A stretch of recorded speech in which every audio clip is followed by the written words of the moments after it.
le péché, l'incrédulité. Il n'y a que deux éléments qui contrôlent l'être humain. C'est des doutes. C'est des doutes ou la foi. L'un ou l'autre. Vous êtes possédé par celui qui domine votre vie. Voilà. Dis Amen. Amen. Il y a un qui doit dominer ta vie. Voilà. Et tu es possédé par lui. Si c'est la foi, c'est la foi. C'est Christ. Si c'est les doutes, c'est le diable. Et il y a toujours un qui doit dominer votre vie. C'est ça. Et il a dit, vous êtes possédés. Vous battez en otage par l'esprit qui domine ta vie. Dis Amen. Amen. Dis Amen. Amen. Si c'est Dieu, la foi va dominer. Voilà. Tu auras des victoires. Si. Si c'est Satan, l'incrédulité sera là. Amen. Amen. Il faut même dire que c'est de la quantité de la foi que vous avez que dépendra la hauteur que vous pourrez atteindre. Fils de Dieu, regardez le papa ici. La quantité de la foi que vous avez déterminera la hauteur que vous pouvez atteindre dans le christianisme. Amen. La hauteur que tu peux atteindre dans le christianisme dépend de la quantité de la foi que tu as en Jésus. Quelqu'un est en train de comprendre? Les disciples étaient dans la barque. Jésus venait sur l'eau. La mer était agitée. Il marchait sur l'eau. Les disciples ont dit c'est un fantôme. Ils ont commencé à crier. Le Seigneur Jésus les a dit n'aie pas peur, c'est moi. Et quand Pierre a vu, Pierre a dit Seigneur, si c'est toi, permets que je marche sur l'eau. Si c'est toi. Jésus a dit viens. Et Pierre a commencé à marcher sur l'eau. La hauteur que tu veux atteindre, c'est la quantité de foi que tu as. La quantité de foi que tu déverses. C'est ça qui détermine la hauteur de ton christianisme. Moindre preuve, si tu chutes, tu sais que tu as peu de foi. Dis Amen. Moindre combat, si tu l'abandonnes, c'est que tu as peu de foi. Parce que Jésus-Christ a traité de ses disciples les hommes de paix de foi. Parce que les petits problèmes, les petits démons, ils n'arrivaient pas à chasser. Jésus a dit, vous avez peu de foi. Vous comprenez cela? Donc la foi que vous avez déterminera la hauteur de ton christianisme. Voilà pourquoi j'ai dit aux fils, filles de Dieu. Si tu ne crois pas que Dieu peut te donner un homme, c'est que tu n'as pas la foi. Et l'incrédulité t'amènera chez un petit voyou. Et le voyou là ne va pas t'épouser, mais il va détruire ta vie. Amen. Dis Amen.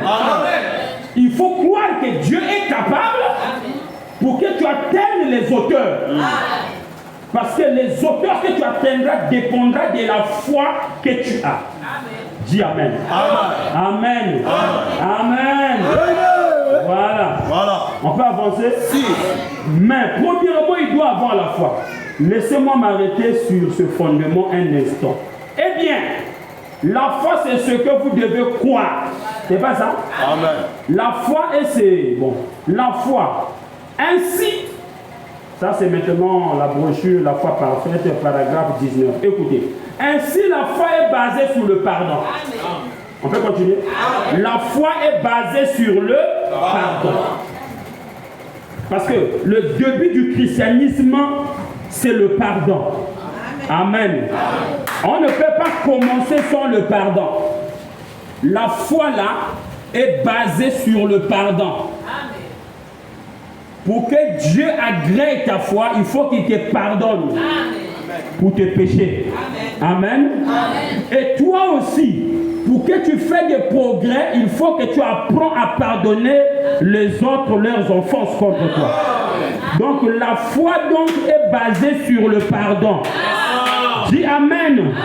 Si tu n'es pas prêt à pardonner les autres, c'est difficile que Dieu puisse te pardonner. Amen. Il faut que tu aies un cœur qui pardonne. Pour que tu sois aussi un cœur qui reçoit le pardon.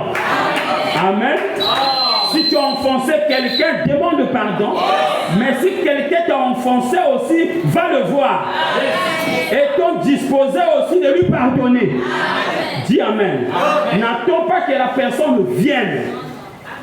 Parce que quand nous parlons de la foi, nous parlons aussi du pardon. Parce que le prophète dit que la foi s'assoit sur le pardon. Amen. Si quelqu'un t'a fait du mal, tu n'es pas prêt à pardonner cette personne, c'est que tu n'es pas prêt à avoir une grande foi. C'est quelqu'un en train de comprendre. Un jour, le frère Branham a reçu cette expérience.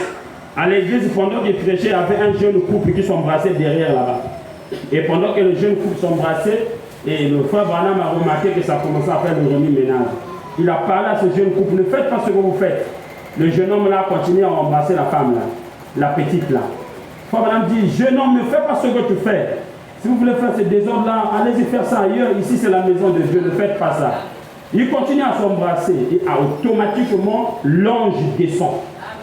L'ange a dit à frère Branham, Branham, prononce la parole sur ce jeune couple. Tout ce que tu prononceras les arrivera à l'instant T. Parce qu'ils ont fait du désordre dans ma maison. Et pendant que le frère Branham est en train de réfléchir, qu'est-ce qu'il va dire? Est-ce qu'il va le maudire pour qu'ils deviennent même des animaux là où ils étaient là à l'instant T? Parce que c'est la parole de l'ange.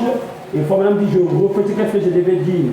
Au lieu que je dise maudit, non, la voix est sortie douce. Il dit, je vous pardonne.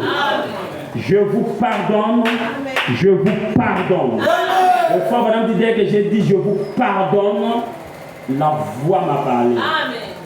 Voilà le piège que Satan t'avait mis. Satan t'avait piégé. Amen. Pour que tu succombes dans la colère. Amen. Mais comme tu n'es pas succombé, je veux maintenant te révéler les mystères que j'avais cachés dans les sceaux que tu avais besoin de connaître il y a longtemps.